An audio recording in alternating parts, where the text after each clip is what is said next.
ពេលឈូសដីធ្វើដាក់គោយន្តសម្រាប់ឲ្យគៀបរៀបដីស្រែក៏ដូចជាប្រមូលស្លឹកស្វាយចន្ទីនិងពូនគល់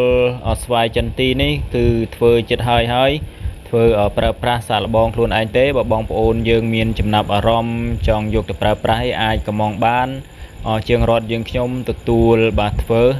ជំហានដំបូងនេះគឺខ្ញុំធ្វើប៉ែលសម្រាប់ដាក់គោយន្តគៀដីរុញបរៀបអីផ្សេងហ្នឹងទៅបាទហើយនៅថ្ងៃមុខទៀតខ្ញុំនឹងដំឡើង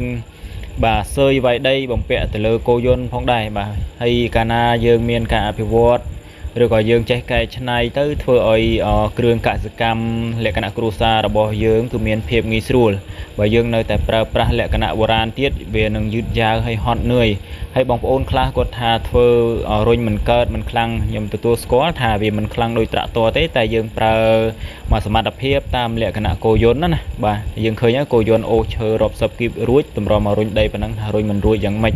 បាទឲ្យតែយើងចេះប្រើប្រាស់អូខេបាយបាយ